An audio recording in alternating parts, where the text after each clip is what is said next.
Kami di Kompas Petang masih membahas soal polemik kebangkitan PKI.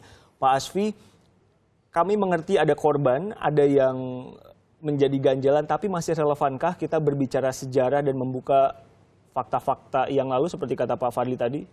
Oh iya, jelas sangat relevan karena sejarah itu pada masa Orde Baru itu direkayasa, bahkan sampai pada masa reformasi ini. Dan salah satu bukti pelurusan sejarah itu adalah dengan ditetapkannya 1 Juni sebagai hari lahir Pancasila. Itu suatu pelurusan sejarah menurut hemat saya gitu.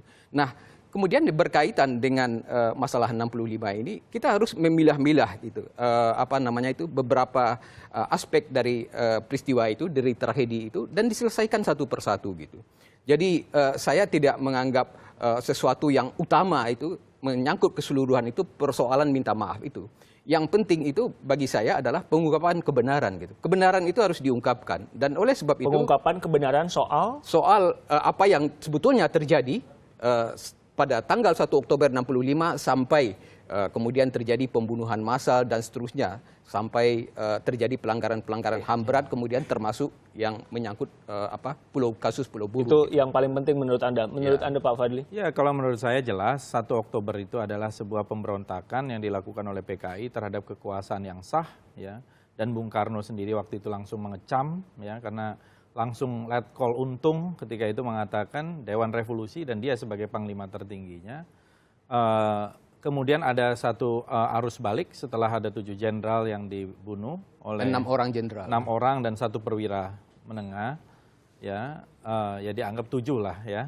Kemudian mereka ini kemudian adalah tokoh-tokoh di dalam Angkatan Darat juga, karena dianggap mereka ini yang akan menghambat kekuasaan bagi PKI. Soal rekonsiliasi dan minta maaf. Jadi ini ada satu konflik horizontal ketika itu sebagai pembalasan, dan ini tidak bisa dipisahkan dari tahun 48, ya, yang banyak orang lupa bahwa traumatis terhadap apa yang terjadi di tahun 48 itu kemudian terbawa ke tahun 65, karena zaman itu yang namanya PKI itu main sikat saja zaman itu ya. Bahkan banyak orang yang dipenjara di tahun 60-an awal seperti Muhammad Rum, Safruddin Prawira Negara di zaman itu. Partai-partai dibubarkan, Partai Masyumi, Partai PSI, dan sebagainya.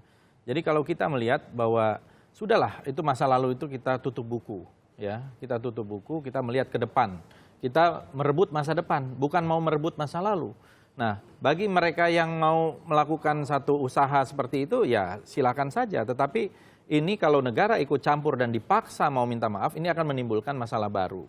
Ya, saya kira kita sudah sekarang ini di zaman demokrasi, setiap orang sama kedudukannya di dalam hukum, tidak ada lagi diskriminasi terhadap orang-orang yang terlibat di masa lalu, ya sudah, Pak Fadli, kita melangkah ke depan. Terima kasih Wakil Ketua DPR sudah bergabung bersama kami dan juga sejarawan LIPI Pak Asfi.